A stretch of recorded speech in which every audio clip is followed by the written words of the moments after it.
Welcome to module 8. In this module, we shall be looking into durability of concrete. So, in the lecture 1, we will talk about some fundamental concepts, look at the degradation process, some definitions actually in the beginning, then some degradation process and some attacks.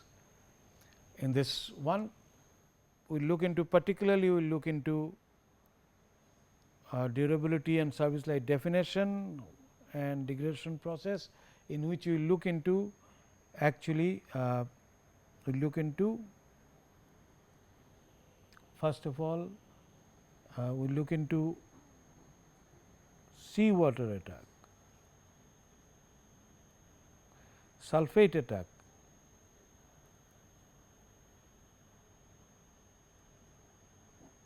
sea water attack, acid, and we will look at alkali aggregate reaction.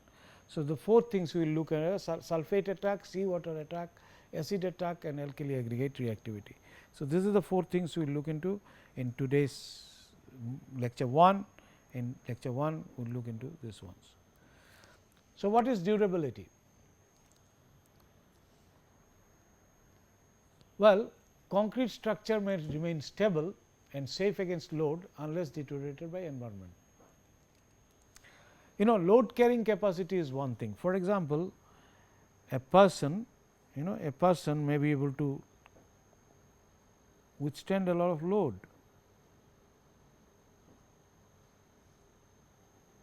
Carry a lot of load.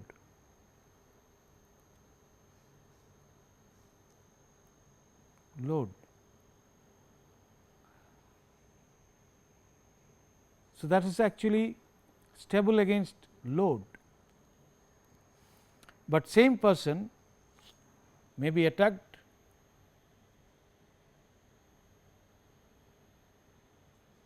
by some virus attack, and may be bedridden, not able to do its function. So, even though strong, able to carry a lot of load, even though is strong and able to carry a lot of load, may be affected by virus. So, therefore, environment, and this virus comes from where? It comes from environment, it comes from it comes from environment, it comes from environment, it comes from the environment, it comes from the environment. So, load carrying is one thing, but remaining unaffected by virus is something different. Durability related, concrete durability or durability of actually structural systems or materials actually relates to the effect by the environment. That is what we are saying, unless deteriorated by the environment, So, durability is concrete structure may remain stable and safe against load, but it may not still may be safe, but may not be able to do its function, may not be able to perform its function if attacked by deteriorated by the environment, all right. So, that is what we are talking of. So, the concrete structure shall survive and serve its function during the period of intended design life. So, durability is related to this actually, the concrete structure shall survive and serve its function during the period of intended design life. Function means if it is a bridge, should be able to carry the load. If it is a building, should be able to provide the shelter, the structural system in the concrete structural system, it is a part of the building, then it should be able to provide the shelter, support, everything. So, that is the function actually.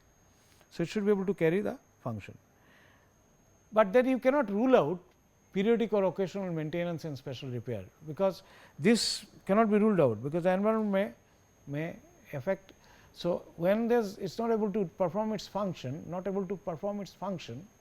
as desired, then you may have to do periodic or occasional maintenance and special repairs. So, define durability. Durability of the structure, component etc., is its capability to maintain minimum performance level over a specified time when exposed to degradation environment. So, durability of the structure or component etc., it is capability to maintain a minimum performance level over a specified period of time when exposed to degradation environment. So, if it is in a degradation environment, it should be able to perform its function for a specified time, and that is what is durability, related to durability, right. So, durability is defined in this manner, right, and performance are the measures of fulfillment of functions, that is what by definitions. Performance varies with time, and degradation is defined as a gradual decrease of performance with time. So, these two are related. Degradation is gradual decrease of performance, and if you are able to maintain the performance, that is related to durability, right. So, it is capability to maintain this performance in the environment, its capability to maintain this environment, right, but degradation would it will cause actually performance, it will cause decrease in performance. So, therefore, it is kind of a qualitative statement that we maintain, that is a qualitative statement that we all these are qualitative statements. It should be able to maintain its performance. How do we define this performance? But we said for a given life, given time. So, it is given time, we defined it as a given time. So, for a period, specified time when exposed to degradation environment. Therefore, it is linked to life or time. Now, we can understand concrete will not be maintenance free, it will degrade. Why it will degrade? Because all those material or system that is produced at the expense of energy by spending energy, they will have a tendency to dissipate that energy. For example, lifting a body up to this level, I increase its potential to mgh. So, it will have a tendency to come down. So, if you give some energy mgh, increase its potential, it will try to come down. Now, this is of course mechanical, this is a gravity potential I have increased, but when I am producing a material with the expense of energy, actually energy is input to it, I am increasing its chemical energy or chemical potential, or gives free energy and so on and so forth. So, its chemical potential actually I am increasing.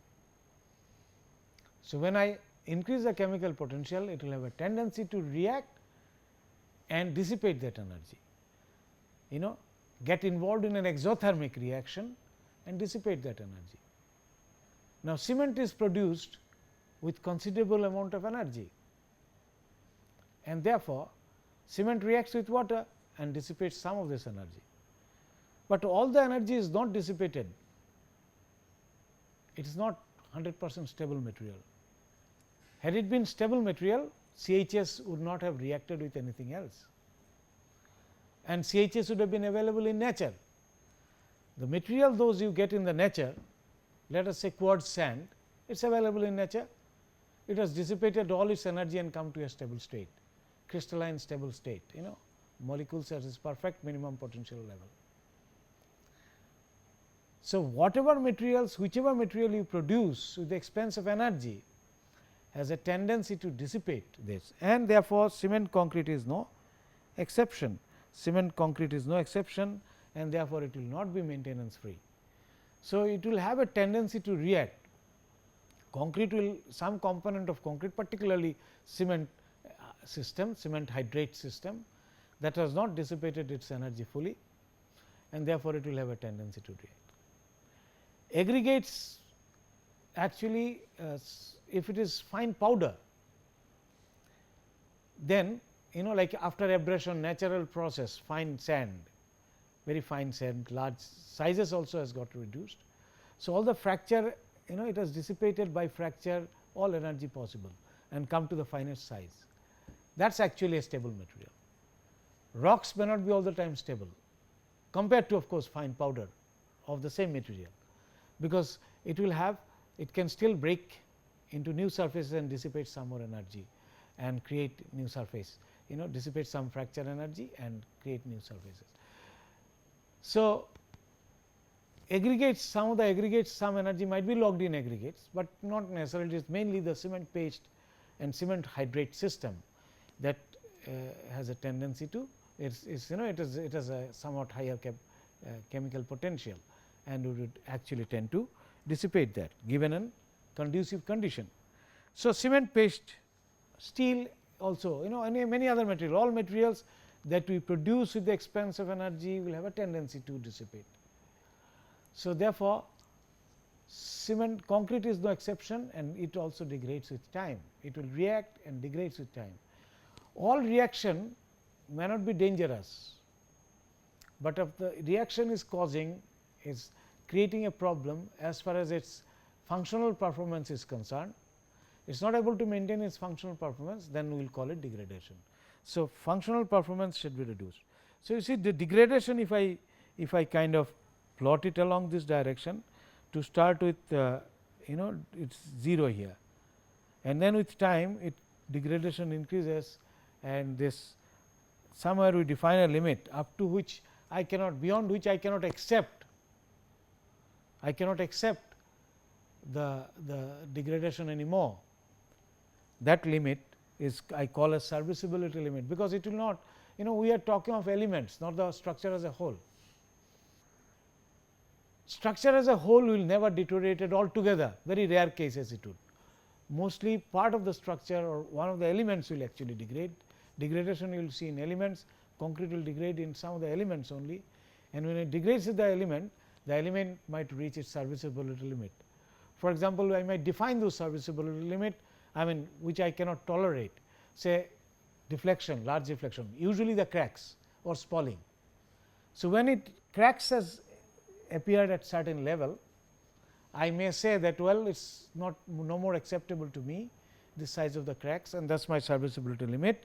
So, degradation causes those cracks to appear, and when it reaches this, I call this as a service life. And service life, when I am talking of elements, not of the whole building. So, it is of the elements, concrete element. Degradation normally do not cause failure of the structure unless you have allowed it to go through. So, a component might show degradation and cracking might result. Now, one element, a beam in a large building exhibits crack, it does not mean building is going to immediately fall down. So, all you can do is you can repair it essentially and do some maintenance work, and it will come back to its original, you can bring it back to its original state. So, this may not, most of the degradation do not lead to immediate failure, and when you are talking of life, service life, we are talking with respect to element. I am talking in the context of concrete. You can imagine even in a steel bridge, truss bridge, an element shows some cracking because of fatigue, maybe over the years reversal of stresses, it shows a fatigue fracture. So, you remove that element, put in another one back, the bridge is still okay, it can last for longer period of time. So, such kind of long term durability, or one element shows some kind of rusting. So, you remove that element and then put in another one. So, this you can repair it basically, but in the meantime you have to see that it remains stable, because one critical element if you remove, it may cause secondary effects. So, that is other issues, but all I am trying to say is with respect to concrete, when we talk of service life, we are not talking of the whole structure, we are talking of only an element where visible crack or something is there appear. Now, this is the way we can actually quantify the durability also. So, we set the time up to which it maintains the functions, it is able to perform and able to do its function properly. So, service life is in a way quantification of the durability, all right. Service life is in a way quantification of the durability, all right. So, this is related to the durability. Now, maintenance policy, if I look at it, this, as I said, with time the degradation will progress. Initially there may not be any degradation, and then degradation may start, and this is my serviceability limit, and this is largely related to maintenance policies and repair of structures. Degradations are largely related to maintenance policy and repair of structures, concrete structures, but the cost involved could be very large. So, because there are other costs such as disruption cost. You stop a bridge, there is a cost involved in that. Therefore, we would like a maintenance free service life, maintenance free intended design life. Intended design life is that life for which I have designed the structure. I have taken the load, the worst load that can come during the intended design life, and the structure should last during that period, and I prefer that there is no repair or maintenance during that period of time, because otherwise it will involve cost. But supposing it happens also, then this is what the deterioration or degradation will, it reaches this limit, and I might do a normally this is the acceptable limit, but I might do at this stage itself I might do some repair and bring it back and go on doing this repair again and again.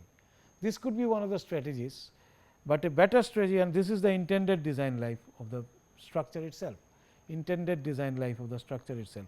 So, I can have several service life of element within the intended design life, and I can go on repairing with the original system itself, but I can do a better maintenance or better repair such that it reaches straightaway the intended design life. So, there can be different maintenance policies, and durability of concrete is related to these issues.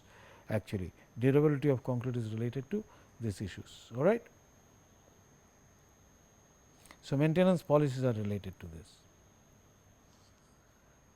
So, degradation processes in concrete, we now digress or rather go into the material with discussion that we have related to durability. Right. Due to the degradation, deterioration occurs. Deterioration occurs of the structure or the element occurs because of degradation.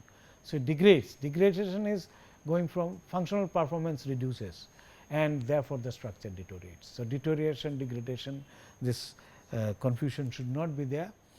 Now, we are talking of degradation processes by which actually concrete element will get deteriorated. So, sulfate attack is one of them, sea water attack is other, acid attack is other.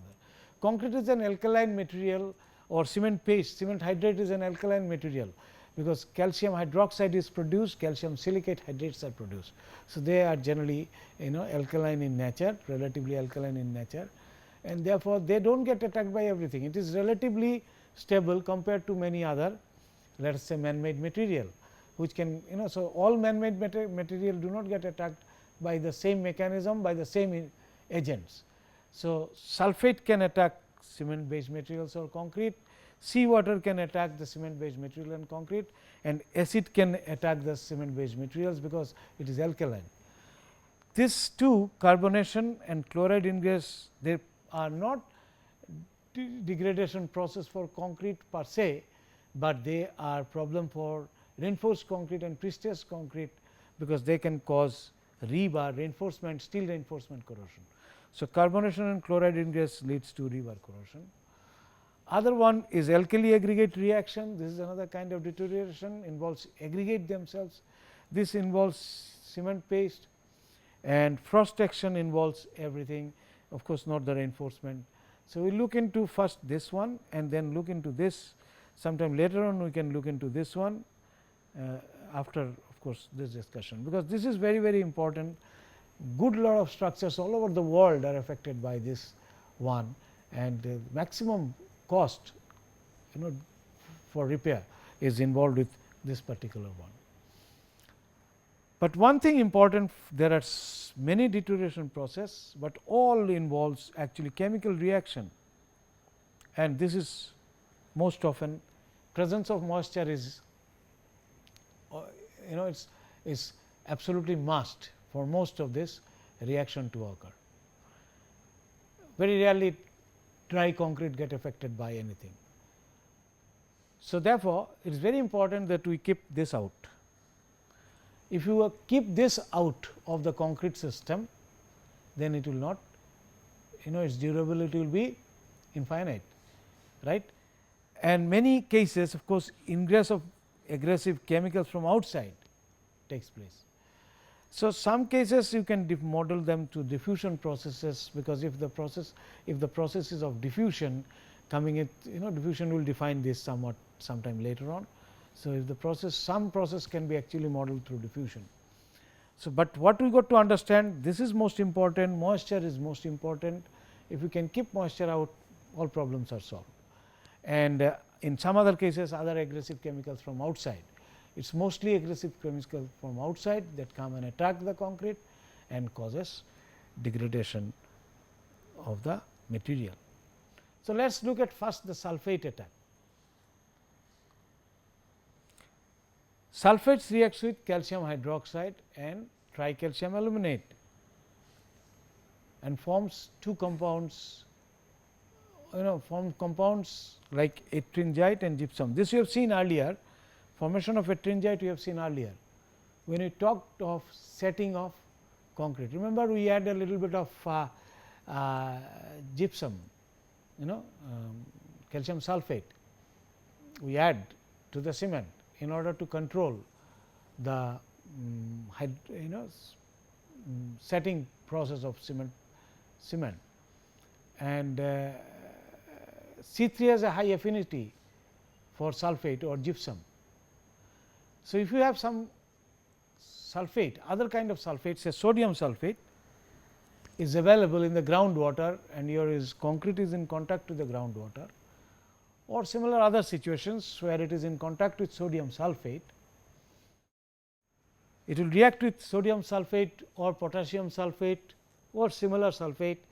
Alkali sulfates are most soluble. So, there will be again it has to work, it works, it reacts in the solution phase. So, therefore, they are readily soluble and they can react with calcium hydroxide forming calcium sulfate and sodium hydroxide, forming calcium sulfate and sodium hydroxide, right. Now, calcium sulfate is ettringite, calcium sulfate is something, in the gypsum, you remember it was calcium sulfate to H2O is the gypsum. So, calcium sulfate can easily react with calcium aluminate hydrate. This is way of writing calcium sulfate. If you remember, when we talked of cement chemistry, we said S bar stands for SO3. So, C stands for CaO, therefore, Cs bar stands for calcium sulfate. So, calcium sulfate reacts with tricalcium aluminate hydrate, forming a complex salt of alumino sulfate, calcium alumino sulfate with so much of water and calcium hydroxide, and these are ettringite. This is ettringite. This is ettringite. Now, this ettringite when formed during the hydration process or initial setting process, there is no problem, because the volume expansion, this material, it occupies more volume than the reactants. These are the reactants, this is the reactants, and this is the volume of the other reactant. So, volume of this one, V of this one is less than the V of the product. V of reactant is less than the volume of the product. So, therefore, there will be a kind of, it will try to expand, but this expansion is not a problem when it is actually, volume of product is greater than volume of reactant. So, it is not a problem when it is occurring in plastic paste, because this can accommodate this expansion, and this ettringite is of course converted into monosulfate and so on, so forth, which is stable, but this can expand. But here this expansion in hardened concrete cannot be it cannot withstand it. So, if you have hardened concrete and if something is trying to expand from inside, something is trying to expand from inside, something is trying to expand, it will push, actually it will push the hardened concrete, push it, and normally popping out from the surface will result. So, therefore, disruption of the concrete will occur because of sulfate. because of sulfate attack, So, disruption is popping out, could be occurring. So, this is what happens when you have any other sulfate other than magnesium sulfate coming into the system. Instead of sodium sulfate comes, potassium sulfate comes, they react with calcium hydroxide forming calcium sulfate and sodium hydroxide or potassium hydroxide. Now, potassium hydroxide, sodium hydroxide do not create much of a problem to the concrete, because they are anyway there in the system as well, alkalis are there.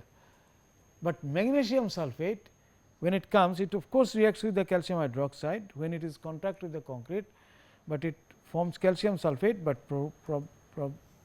forms also magnesium hydroxide. Magnesium hydroxide of course can react, can form magnesium sulfate, but that is not the case usually. This calcium sulfate of course will lead to formation of ettringite, but problem is CHS is unstable in the presence of magnesium hydroxide.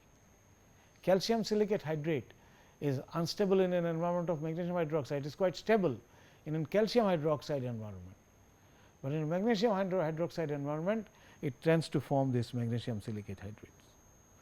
And this magnesium silicate hydrate does not have the cementing property. This does not have the cementing property as our ordinary cement. It does not have cementing property like our binding property, does not have binding property like our ordinary for our cementing or calcium silicate hydrates, and this can result in further decomposition of the concrete. This can result in further decomposition of the concrete. So, what you see? Normally, you will see white crystals of gypsum cracking and spalling. So, one thing important from this discussion so far is that magnesium sulfate is more dangerous than sodium sulfate, potassium sulfate. If calcium sulfate comes in contact with the concrete, well, there is no need for formation of calcium hydroxide to calcium sulfate, it will straight away react with the tricalcium aluminate hydrate. So, you see actually white crystals of gypsum cracking and spalling in all cases in case of sulfate attack. All right. So, that is sulfate attack. There are a lot of people there is some lot of research goes on sulfate attack. It's generally comes from the groundwater contaminated with sulfate, foundations could be affected by them by the sulfate attack. White powder of gypsum together with powder formation of scratching are symptoms of sulfate attack. So, you will see white powder, and if you scratch the concrete, you just scratch the concrete, if this is your concrete surface and you scratch it, you will find that materials are coming out. So, on scratching, material will just simply lost from the surface, because the expansion has actually weakened the concrete straight away, and sometime later on it itself will come out. So, that is the symptom of sulfate attack. Now, how do you reduce it down? If you are if you foresee the sulfate attack, then lower water cement ratio is a good solution. It improves the sulfate resistance and is primary protection measure. So, basically you have to reduce down the water cement ratio. What it is? The sulfate will not be able to penetrate into the concrete. Sulfate will not be able to penetrate into the concrete. As we said, moisture has to come in, the other material has to come into the concrete. So, sulfate will not be able to penetrate into the concrete, and that is how it saves. Low C3S cement, sulfate resisting cement. Remember, we talked about sulfate resisting cement when we were talking of type of cement. This has got C3A content restricted, low C3A content. Blended cement, of course, cement with pozzolana also improves sulfate resistance. Why? Because first of all, what it would do is it would reduce down the C3A active C3A content, because cement will be 70%, let us say 30% is my fly ash. So, obviously, C3A gets reduced by 30% itself. If it was 8%, it will now become 5.6%. If I am using about 50% slag in the blended cement, that is your blast furnace Portland slag cement. So, you will have now 8% C3 was there originally, now it will become 4% C3. So, there is a dilution effect straight away, and that improves the sulfate resistance. Beside, normally pozzolanic or blended cement has got better microstructure, they solidify the whole thing, and therefore, they improve the sulfate resistance.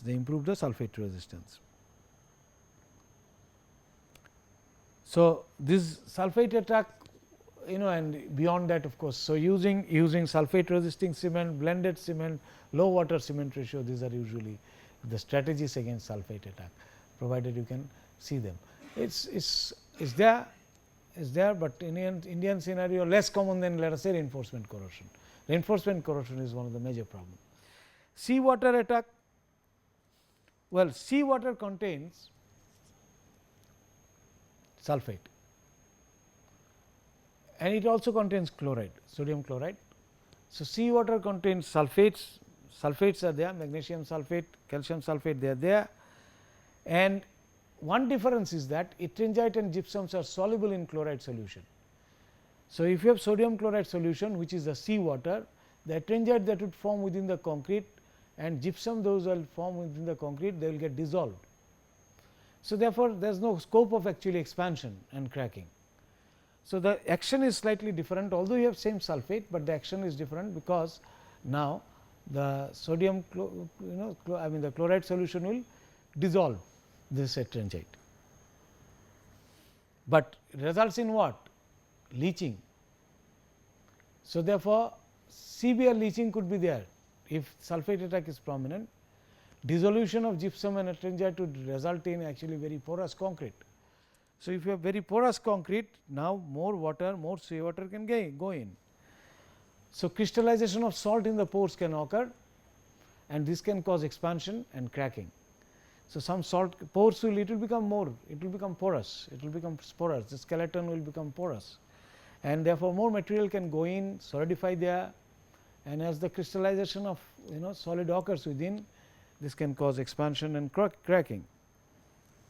But major problem comes from the reinforcement corrosion, because the chloride that goes in, that can initiate corrosion. We will discuss about that sometime later on, but it is the chloride which is more dangerous, because this can initiate river corrosion. So, in the seawater environment, river corrosion is more important.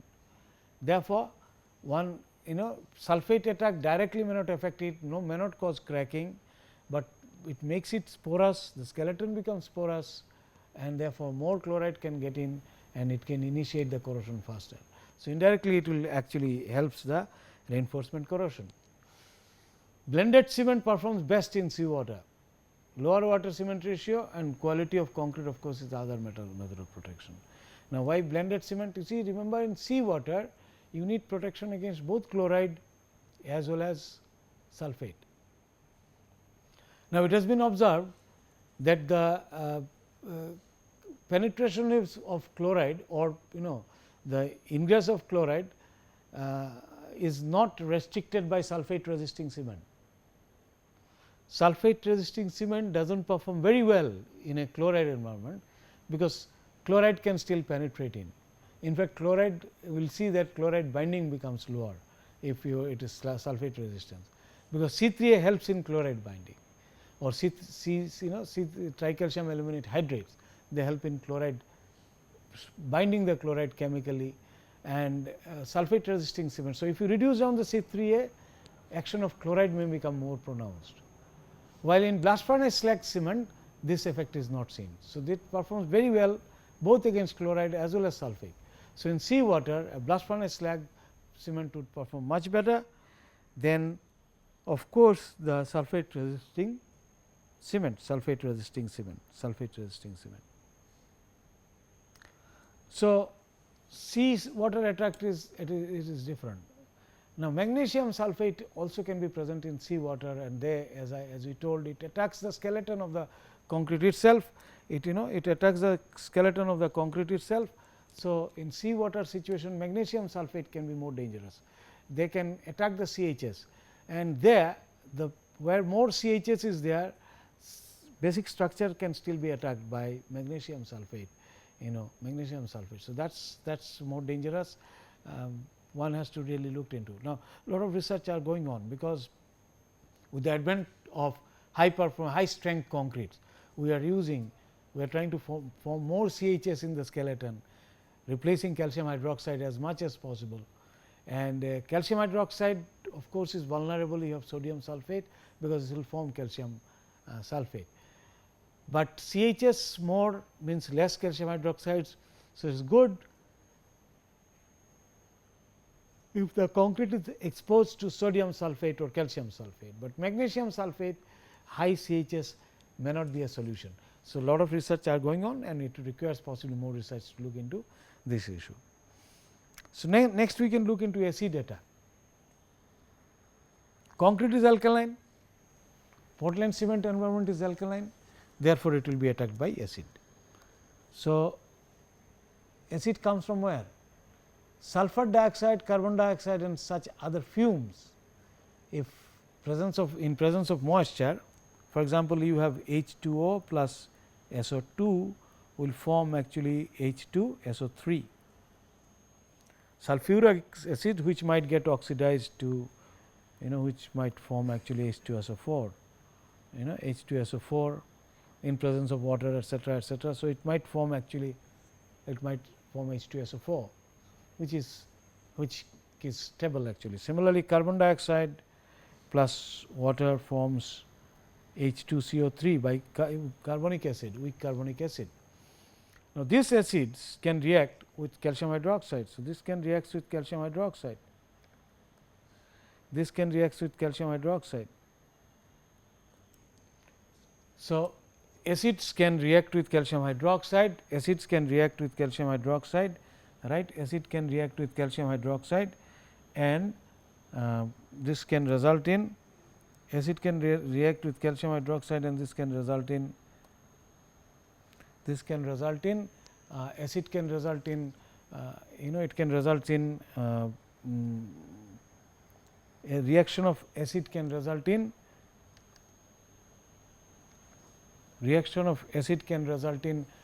actually degradation of the concrete, because calcium hydroxide reacting with the acid, would form salt, and this can result in formation of products which would result in degradation. So, acid can attack concrete, acid can attack concrete, acid can attack concrete, acid can attack concrete, right. Now, pH below 6.5 attack initiates, and is severe if pH is 4.5. So, concentration of the acid matters. Sulfuric acid, the formation of sulfurous acid or similar one, or CO2 carbonic acid, if concrete comes in contact with pH less than 6.5, attacks initiate and is very severe in 4.5. So, it actually caused a lot of loss of the material from the concrete itself.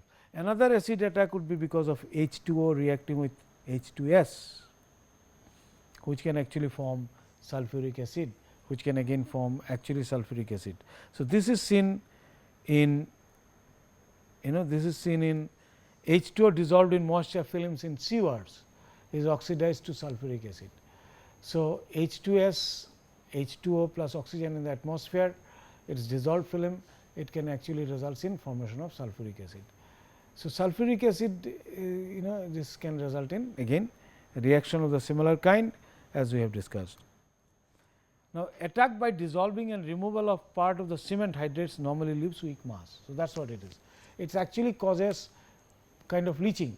So, it will attack calcium hydroxide, and in calcium hydroxide, and it will be removed, and if it is this mass becomes weak, and in this lower alkaline environment CHS itself may not be as stable as it was otherwise, and it is not actually, it is porous also at the same time, because calcium hydroxide has been removed by by formation of salts. Normally, acid leaves a kind of weak mass, and this weak mass gradually tend to pop out,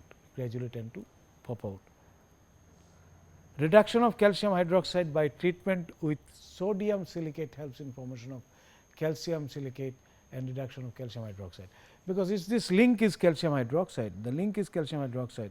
This is what reacts with any kind of acid, this is what reacts with any kind of acids. Therefore, if I remove, if I know that there is a possibility of acid attack, I can actually reduce down this calcium hydroxide by treatment with sodium silicate, and calcium silicate would be there, and this is reduced on the calcium hydroxide and potential acid attack. Potential acid attack, it can reduce on the potential acid attack, potential acid attack can be reduced. All right. So, surface treatment and coating also reduces the risk of such attack.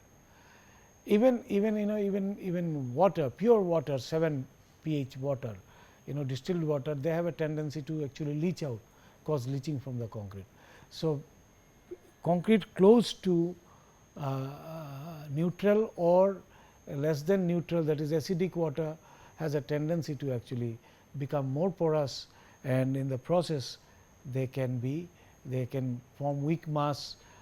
In fact, you might see white crystals of calcium sulfate in the sewer line between the maximum water and the minimum water line, and weak mass of concrete in the gradually gives rise to popping out of the surface concrete or surface concrete loss.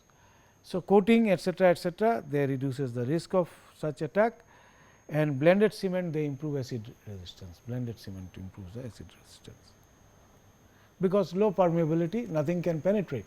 So, blending cement gives you a much better microstructure, and therefore, they nothing is able to penetrate. Alkali aggregate reaction, this is another kind of degradation process of concrete, and concrete deteriorates with alkali aggregate reaction. Now, some aggregates exhibit this, not all aggregate will actually exhibit this. Some aggregate which has got active silica, they can react with the alkali present in the cement, resulting in alkali silica reaction. So, some of the aggregates, not all, some active silica constituent in aggregate when present can react with alkali present in the cement, resulting in alkali silica reaction. The related reactive forms of silica, of course, some of them I have just noted down: opal, chalcedony, tridymite, and there are many others, and they occur in many rocks, opal quartz for example. So, they occur in many other rocks as well. Now, sodium hydroxide and potassium oxide in cement, they form their hydroxyl ion and then reacts with the siliceous materials, forming alkali silicate gel, So, actually sodium oxide can react with some SiO, forming silicate gel. This gel can actually absorb water. This is a gelatinous structure and can absorb water. These gelatinous structures, they can absorb water.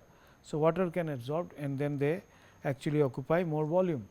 So, they can absorb water and occupy more volume. So, sodium oxide, potassium oxide in cement form their hydroxides and forming silicate gels, and then silicate gels can occupy more volume. The silicate gels can occupy actually more volume. So, they attract actually water, right, by absorption or by osmosis, and tend to increase the volume and this volume, this can, because of the this gel can, the solution concentrations could be different, and thereby by osmosis they can actually attract water, and once they attract the water, they tend to increase in volume, and volume expansion, this volume expansion of this confined gel tends to exert pressure onto the surrounding paste, leading to expansion and cracking and disruption of paste, leading to expansion and cracking and disruption of the paste, right, leading to expansion and disruption of the paste.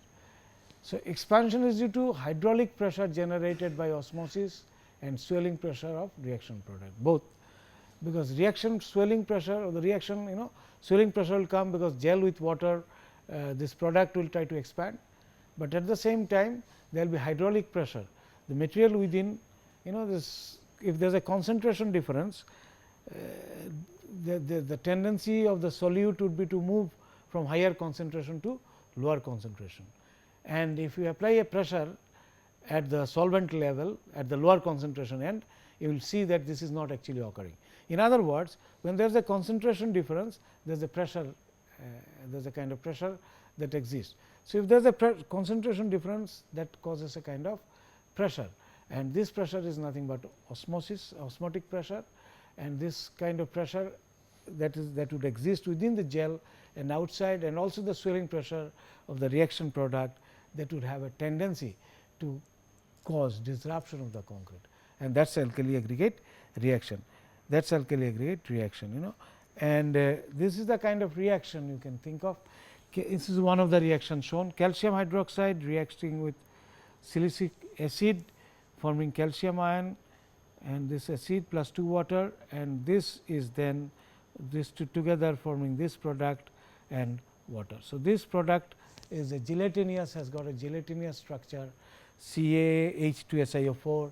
This has got a gelatinous structure, and this gelatinous structure, it can absorb water and swell and result in formation of the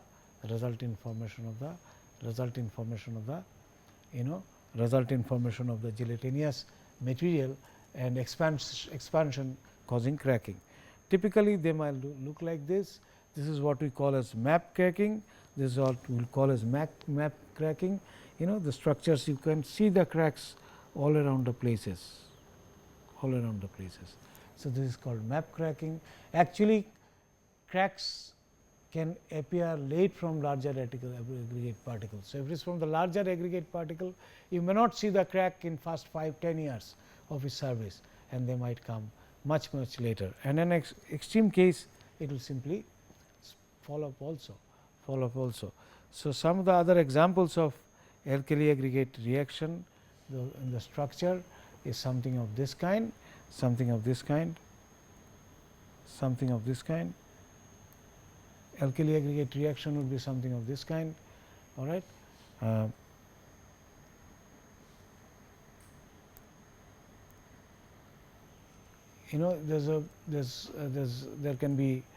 There can be formation of large scale cracks in the system. Cracks in the system. It will look something like this. This is a real case where the alkali aggregate reaction has caused this particular structure. It's all sorts of splintering out practically. Everything is going out. Everything is popping out. So, this is an example of alkali aggregate reaction. Some more example. Now, what happens? You have the aggregate, and you can see around the surrounding the aggregate, you can see this is the original aggregate, and surrounding the aggregate there are white gel formation. This is also similarly it shows this was the original aggregate, there are white gel formation all around it. So, you can see the gel surrounding each aggregate. If you look at the aggregate, you will find white kind of gel formation that has occurred. This is a broken piece of the aggregate concrete, and from this you can find gel formation occurring. And in early stages you might see fine cracks of this kind, and later stages this will result in formation of this kind of is a complete crack all around the complete crack all around the places, formation of complete crack all around the places, and structure will disintegrate. Remember, this does not occur, so this is the complete crack in the later stages. Remember, this does not occur in the beginning, it takes at least 5-10 years time. In India, Hirakud dam is an example of, it faced this problem. So, normally aggregates are tested prior to their use, and then you try to eliminate out the kind of aggregate that can cause the alkali aggregate reaction. So, so far we talked of alkali silica reaction. There is another kind, I will just come to that later on. Prevention of moisture again is the most important. because this reaction also takes place in presence of moisture. This reaction also takes place in presence of moisture. The reaction that we showed, it occurs only in presence of moisture. If there is no moisture, there will be no alkali aggregate reaction. So, even after alkali aggregate reaction has occurred, if one can protect the structure from moisture, alkali aggregate reaction will not continue further. Right in the beginning, if you are able to envisage that there will be alkali aggregate reaction, moisture prevention becomes very important. Use of cement with low alkali content, is low alkali content is important. What you do is actually sodium oxide equivalent to use. Now, sodium oxide, potassium oxide, their molecular weight differs, right. So, molecular weight of potassium oxide and sodium oxides are different. So, therefore, when equivalent sodium oxide content would be multiply the potassium oxide content by a factor, I think it is 0.58 or something close to that. So, such that which is the ratio of molecular weight of the two. So, multiply by this by a factor and find out the sodium equivalent. So, if you use cement having less than 0.6 sodium oxide equivalent or even still lesser than that, then chance of alkali aggregate reaction will be lower. Use of ground granulated blast furnace slag or blended cement or fly ash, they actually reduce the alkali aggregate reactivity. They use the alkali aggregate reactivity. So, blended cement, because 50% the alkali content will get reduced by 50%. Alkalis in the blast furnace slag or fly ash, they do not contribute to alkali aggregate reaction. So, therefore, although they are present, they do not contribute, aggravate the situation. Therefore, using blended cement or fly ash directly or slag directly in the system helps in reducing down the alkali aggregate reaction.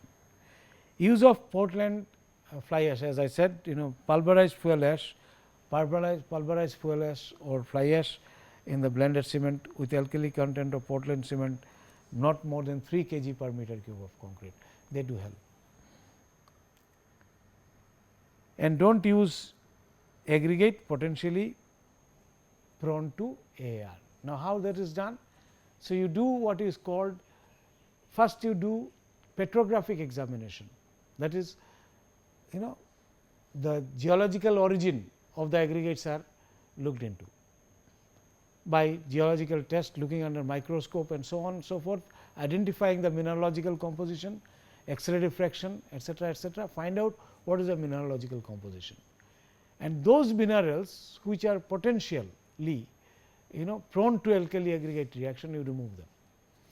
Normally, say where construction is going on for years together and same aggregate has been used, you will not find this problem occurring, because it is already proven aggregate.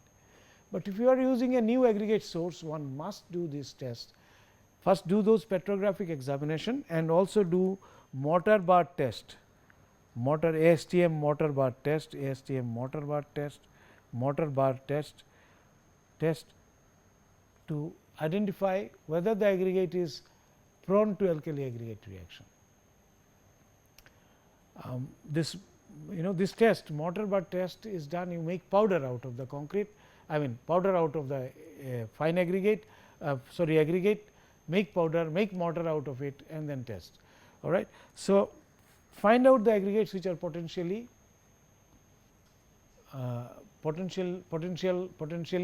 alkali aggregate reactive and do not use them if it is a new source. So, this is other way of prevention. Alkali aggregate expansion reducing admixtures are used, for example, lithium compound. Lithium replaces alkali and products are not expansive. Lithium compounds are alkali aggregate expansion reducing admixtures. So, you use this ones and they can reduce down, but best is to find out that aggregate is not alkali aggregate reaction. But if you still think that you should be playing safer, you can use these admixtures, also use low cement, low alkali cement actually. Reaction between certain, now alkali carbonate reaction, this is important in some cases, reaction between certain dolomite, limestone aggregate and alkalis of cement show similar kind of adverse effects, and this is called alkali carbonate reaction. So far we looked at alkali silica reaction or alkali silicate reactions, and this is actually alkali carbonate reactions. Of course, this is relatively less frequent. This is relatively less frequent. So, this phenomena is relatively less frequent. All right. So, with this actually what we have looked into today, we have looked into we have defined the durability, and then we also defined service life. We have talked about sulfate attack, seawater attack and acid attack, and we also looked into alkali aggregate reaction.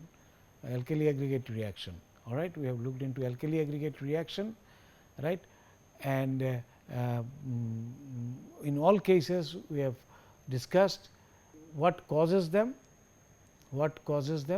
and how to actually mitigate. One common point in all kind of attacks in concrete is essentially the presence of moisture. Some cases moisture and oxygen is also required, for example, reinforcement corrosion, but most often it is the moisture. And in all cases we have seen that one thing is we must keep the moisture out, and if you can keep the moisture out, no deterioration of concrete will occur actually. And one more thing, in all cases we have seen low water cement ratio performs the job. So, when finally we actually conclude, or rather we end up summarize our the strategies for better durability and service life of concrete, we will see that low water cement ratio is a requirement, because it is the permeation properties of concrete which is important, because and low water cement ratio actually reduces down the permeability. So, this we conclude this lecture. Thank you.